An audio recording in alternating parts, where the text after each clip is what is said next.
अस्सलाम वालेकुम वरहमतुल्लाह। Dear students, हमने class 10th physics Urdu medium के लिहाज से स्टार्ट की हुई। इसका सेकंड चैप्टर हमने स्टार्ट किया, साउंड वेव वाला। ये चैप्टर मैंने आप लोगों को एक एक टॉपिक इसका करवा चुका हूँ। इसकी प्लेलिस्ट भी चैनल के ऊपर मौजूद है, आप लोग उधर से भी जाके इसके लेक्चर देख सकते हैं। टॉपिक वाइज मैंने हर एक चैप्टर करवाया है, अच्छी तरह से करवाया। उसके बाद मैंने इसके MCQs, ये शॉर्ट क्वेश्चन और साथ में ये न्यूमेरिकल भी सारे हमारे कंप्लीट हो चुके थे। सिर्फ हमारे पास रह गए थे इसके आला तसव्वुराती सवालात। ये हमारे पास बुक के ऊपर नहीं होते, ये हमारे पास की बुक के ऊपर होते हैं या खलासे के ऊपर होते हैं। तो हमारे पास इसको हम देखते हैं, हमारे पास इसके आंसर हमारे पास क्या है। पहला सवाल देखें तो हमारे पास क्या जी, इसमें बोर्ड के पेपर में एक सवाल लाजमी आता होता है। जो आला तसव्वुराती हर चैप्टर में दिए होते हैं, इनमें हर चैप्टर में एक सवाल लाजमी आता होता है। तो ये आप लोगों ने अच्छी तरह से तैयार करने होते हैं। तो हमारे पास क्या जी, महज हवा में चलकर बातचीत करने से डोरी से खींचकर बांधे गए दो टन के डब्बों से बातचीत करना क्यों बेहतर है। तो इसके हम आंसर देखते हैं। की बुक के ऊपर इसके आंसर होते हैं हमारे पास, इसके बुक के ऊपर आंसर नहीं दिए होते, तो हम इसको की बुक के ऊपर से देखते हैं। हमारे पास क्या है जी, पहला सवाल देखें तो हमारे पास इसका आंसर क्या है। अगर टन के डब्बों को धागों की मदद से जोड़कर बात की जाए तो वो धागा आवाज़ के मीडियम के तौर पर काम करेगा। धागा जो हमारे पास है आवाज़ के मीडियम के तौर पर काम करेगा। धागा क्योंकि सॉलिड है और इसके ज़रात करीब करीब होते हैं, इसीलिए आवाज़ बआसानी एक जगह से दूसरी जगह चली जाएगी। दूसरी तरफ चलकर अगर बात की जाए तो हवा मीडियम के तौर पर काम करेगा। क्यों, हमारे पास जो साउंड वेव होती है ना, साउंड वेव हमारे पास मीडियम के बगैर एक जगह से दूसरी जगह ट्रांसफ़र नहीं की जा सकती। क्यों, हमारे पास साउंड वेव हमारे पास एक ऐसी वेव होती है, साउंड वेव जो हमारे पास होती है वो मैकेनिकल वेव होती है। मैकेनिकल वेव हमारे पास ऐसी वेव होती है जिसको गुजरने के लिए किसी मीडियम की ज़रूरत होती है। इधर हमारे पास धागा आवाज़, ये भी हमारे पास एक मीडियम के तौर पर काम कर रहा है और साथ में हमारे पास हवा भी एक मीडियम है, तो मीडियम के तौर पर काम कर रहा है।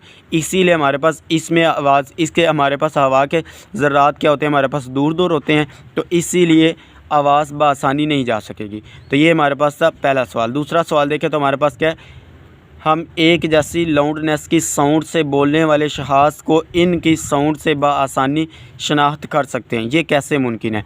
तो ये हमारे पास आंसर देखें। हमारे पास सबसे पहले हम देखें हमारे पास साउंड की क्वालिटी क्या होती थी। साउंड की क्वालिटी साउंड की वो खसूसियत है जिसकी बना पर हम दो आवाज़ों में फ़र्क वाज़ा कर सके। मीन दो हमारे पास साउंड होते थे, उनमें हमें क्वालिटी की बुनियाद पर फ़र्क किया जाए। तो यही उसने आंसर लिखा हुआ है, एक जैसी लाउडनेस में बात करने वाले शख़्स की आवाज़ को इनके आवाज़ की क्वालिटी की बुनियाद पर पहचान सकते हैं। क्योंकि हर शख्स की आवाज़ की क्वालिटी मुख्तलिफ होती है, क्योंकि हर शख्स की जो भी आवाज़ होती है वो एक से दूसरे से मुख्तलिफ होती है। इसीलिए हमारे पास आवाज़ जो होती है हमारे पास इसकी क्वालिटी की बुनियाद पर हम पहचान सकते हैं।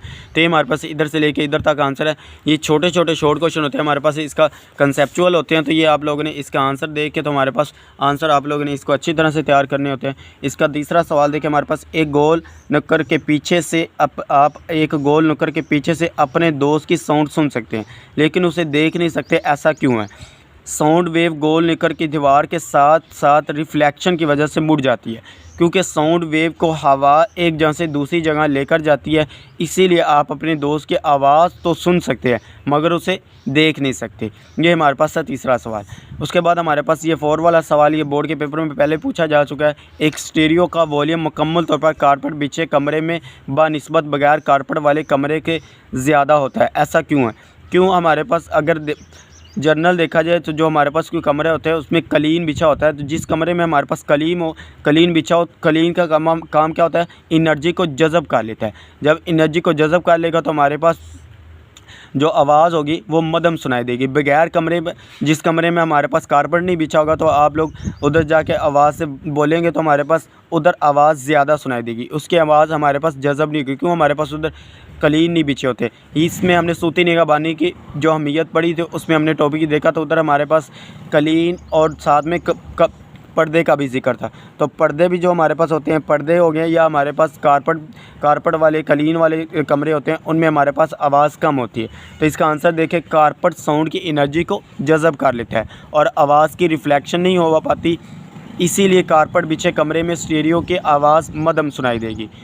और दूसरी तरफ बगैर कारपेट बिछे कमरे के फ़र्श से ज़्यादा वेव की रिफ्लेक्शन होगी और साउंड ज़्यादा सुनाई देगी। मीन फ़र्श की वजह से हमारे पास रिफ्लेक्शन भी होगी और साउंड भी ज़्यादा सुनाई देगी। उसके बाद हमारे पास है सवाल नंबर 5। देखें, एक तालिब इल्म साउंड की दो खसूसियात स्पीड और फ्रीक्वेंसी को एक जैसा तस्वर करता है। आपका इस बारे में क्या रद्द अमल है। पहले हम स्पीड देखेंगे। स्पीड हमारे पास क्या होती है, इकाई वक्त में तय करदा फासला। किसी जिस्म में इकाई वक्त में तय करदा फासला हमारे पास क्या होती है, स्पीड। तो फ्रीक्वेंसी हमारे पास क्या थी, स्पीड और फ्रीक्वेंसी को एक जैसा तस्वर नहीं किया जा सकता। क्यों? क्योंकि फ्रीक्वेंसी एक जिस्म की 1 सेकंड में होने वाली मुकम्मल वाइब्रेशन की तादाद है, जबकि इकाई वक्त में तय करदा फासला किसी जिस्म की स्पीड कहलाती है। स्पीड और फ्रीक्वेंसी में हमारे पास डिफरेंट है, इस वजह से हमारे पास इसका कोई ताल्लुक़ नहीं है, इसका कोई तस्वर नहीं है। सवाल नंबर 6 देखें। 2 लोग एक जैसे म्यूज़िक को यकसा फासले से सुन रहे हैं, वो म्यूज़िक की लाउडनेस के मुतालिक मुख्तलिफ राय रखते हैं, वजाहत करें ऐसा क्यों है। क्यों हमारे पास अगर 2 लोग हैं, एक शख्स को हमारे पास ज़्यादा सुनाई देता है, उसकी फ़िज़िकल जो कान की हालत है वो बिल्कुल ठीक है, दूसरे की ख़राब है, मीन उसके ठीक नहीं है, तो हमारे पास उसमें फ़र्क होगा। तो इसका आंसर देखें हमारे पास क्या है, आवाज़ की लाउडनेस का इन्हिसार कान की फ़िज़िकल हालत और हसासियत पर होता है। कान की फ़िज़िकल हालत ठीक होगी तो हमें आवाज़ भी ठीक सुनाई देगी।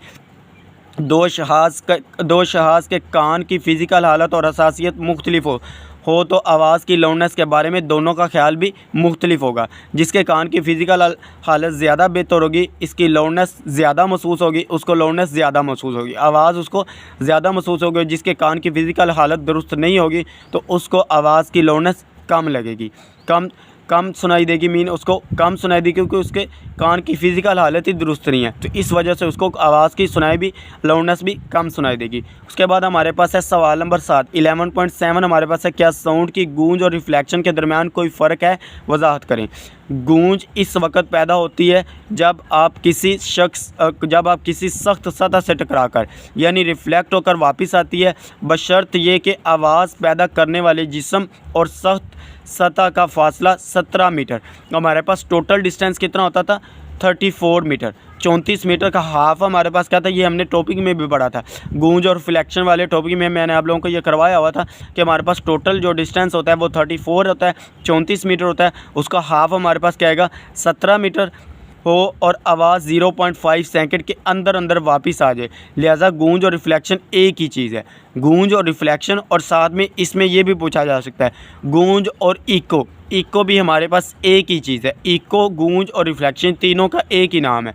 तो ये अगर इको की तरह पूछी जाए या गूंज और रिफ्लेक्शन की तरह पूछी जाए तो ये हमारे पास एक ही चीज़ है। ये बुक के ऊपर जो दी हुई है आप लोगों ने वही करनी है। उसके बाद हमारे पास है 11.8 वाला, क्या 2 मुख्तलिफ 50 डेसिबल की साउंड मिलकर 100 डेसिबल की एक साउंड वेव पैदा कर सकती हैं, वजाहत करें।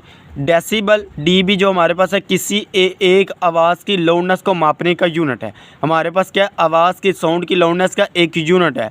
50 डेसिबल 2 अलग आवाज़ें हैं जिनको मापा गया है, इसीलिए ये दोनों आवाज़ें आपस में मिलकर 100 डेसिबल की आवाज़ नहीं बना सकती। ये हमारे पास इसका आंसर है। उसके बाद हमारे पास है लास्ट वाला, ये जो हमारे पास लास्ट में तीनों शॉर्ट क्वेश्चन है, ये मोस्ट इंपॉर्टेंट है, ये आप लोगों ने अच्छी तरह से तैयार करनी है, प्रीवियस बोर्ड के पेपर में पूछे गए हैं, तो ये अच्छी तरह से आप लोगों ने तैयार करने हैं।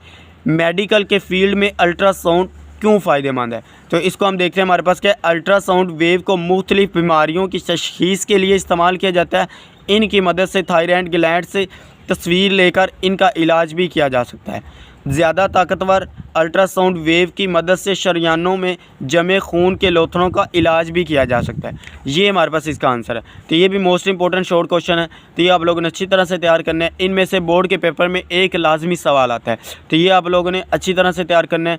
वीडियो अच्छी लगे तो लाइक करें, शेयर करें और अपने दोस्तों के साथ इसका लिंक शेयर करें। आज हमारे पास इसका चैप्टर साउंड वाला हमारे पास कंप्लीट हो चुका है। इसका हर टॉपिक मैंने आप लोगों को अच्छी तरह से करवा दिया है। शॉर्ट क्वेश्चन, न्यूमेरिकल, MCQs, हर टॉपिक मैंने इसका अच्छी तरह से तैयार करवाया। इसके देखें तो हमारे पास इस चैप्टर में हमारे पास सिर्फ 3 लॉन्ग क्वेश्चन बनते हैं, जो मोस्ट इंपॉर्टेंट 3 लॉन्ग क्वेश्चन हैं, ये आप लोग देख लें। हमारे पास इसके 3 लॉन्ग क्वेश्चन।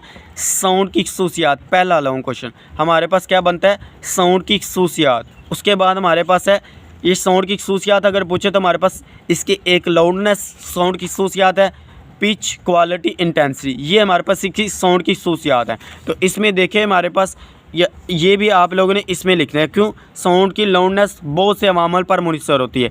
इधर हमारे पास 3 है, तो 3 आप लोग लिख रही हैं साउंड वाइब्रेटिंग जिस्म का एम्पलीट्यूड हमारे पास है, ये पहली लाइन इसमें लिख दें। उसके बाद हमारे पास है वाइब्रेटिंग जिस्म का एरिया, इसके में भी पहली आधी लाइन लिखते हैं। वाइब्रेटिंग जिस्म का से फासला, ये इधर आधी लाइन लिखते हैं। अगर हमारे पास अलग से लॉन्ग क्वेश्चन पूछा जाए कि लाउडनेस की तारीफ़ करें और साथ में लाउडनेस का इन्हिसार किन अवामल पर होता है, फिर ये आप लोगों ने एग्जाम्पल के साथ सारा करना है। अदरवाइज़ अगर आप लोगों से सिर्फ साउंड की खसूसियात पूछी जाए तो सिर्फ आप लोगों ने ये इधर से लेके इधर तक ये इनकी तारीफ़ें करनी है, साथ में इनके ये मसाले भी देनी है। तो ये हमारे पास पहला लॉन्ग क्वेश्चन है। दूसरा जो मोस्ट इंपॉर्टेंट लॉन्ग क्वेश्चन है हमारे पास, साउंड की इंटेंसिटी लेवल है। हमारे पास साउंड का इंटेंसिटी लेवल ये मोस्ट इंपॉर्टेंट शॉर्ट क्वेश्चन है। ये हर दफ़ा ही बोर्ड के पेपर में, एक दफ़ा छोड़ के दूसरी दफ़ा हर दफ़ा ही बोर्ड के पेपर में आया होता है। तो ये आप लोगों ने अच्छी तरह से तैयार करना है। ये भी मैंने आप लोगों को इसका टॉपिक अच्छी तरह से करवाया, इसके मैथमेटिकल फॉर्म सब कुछ क्लियर करवाया हुआ है। उसके बाद हमारे पास है लॉन्ग क्वेश्चन, हमारे पास लास्ट पे लॉन्ग क्वेश्चन है। तीसरा लॉन्ग क्वेश्चन हमारे पास है अल्ट्रासाउंड की तारीफ़ करें और साथ में अल्ट्रासाउंड के इस्तेमालात लिखें। तो ये हमारे पास लॉन्ग क्वेश्चन बनता है। ये भी मोस्ट इंपॉर्टेंट लॉन्ग क्वेश्चन है। सिर्फ इस चैप्टर में 3 लॉन्ग क्वेश्चन है। बाकी जो देता है पेपर जो बनाने वाला होता है उसके माइंड पे डिपेंड करता है कि वो अपनी तरफ से कभी कभी बोर्ड वाले जो लोअर बोर्ड वाले होते हैं वो चवल मार देते होते हैं, इसी तरह के क्वेश्चन दे देते होते हैं कि इको के तरीके से साउंड की स्पीड मालूम करें। ये देखिए इतना सा शॉर्ट क्वेश्चन है, ये लॉन्ग क्वेश्चन पे तौर पे दे देते हैं। कभी कभार ये दे देते होते हैं। साथ में ये पूछ सकते हैं कि रिफ्लेक्शन ऑफ साउंड वाला दे सकते हैं, या गूंज और रिफ्लेक्शन की तारीफ़ करें। साथ में हमारे पास ये सरगर्मी की मदद से इसकी वजाहत करें। तो ये भी मैंने आप लोगों को सरगर्मी भी करवाई हुई है, तो इसी तरह के ये भी लॉन्ग क्वेश्चन बन सकता है। लेकिन जो मोस्ट इंपॉर्टेंट लॉन्ग क्वेश्चन है वो सिर्फ वो 3 को लॉन्ग क्वेश्चन है। साथ में हमारे पास ये शोर की आलूदगी वाला भी लॉन्ग क्वेश्चन बन सकता है। ये वाला टॉपिक शोर की आलूदगी से क्या मुराद है, इसके ज़राए और इसका हमारे पास शोर की आलूदगी को हम कैसे कम से कर सकते हैं, ये भी मैं आप लोगों को अच्छी तरह से करवा चुका हूँ। तो ये थे हमारे पास लॉन्ग क्वेश्चन और शॉर्ट क्वेश्चन। ये हमारे पास चैप्टर कंप्लीट हो चुका है। तो उम्मीद है कि आप लोगों को वीडियो अच्छी लगी होगी। मैं आप लोगों को इसकी प्लेलिस्ट भी चैनल के ऊपर बना दूंगा इस चैप्टर की, साउंड वाले चैप्टर की। तो ये आप लोग उधर से भी जाके चैप्टर वाइज टॉपिक वाइज इसके आप लोग कर सकते हैं तैयारी, इसके कर सके अच्छी तरह से इसकी तैयारी करें। इसमें हमारे पास एक लॉन्ग क्वेश्चन या न्यूमेरिकल इसमें लाजमी आता है और शॉर्ट क्वेश्चन भी इसमें से 2-3 लाजमी आते होते हैं। तो ये आप लोगों ने अच्छी तरह से तैयार करना है। ओके, अल्लाह हाफिज़, थैंक यू।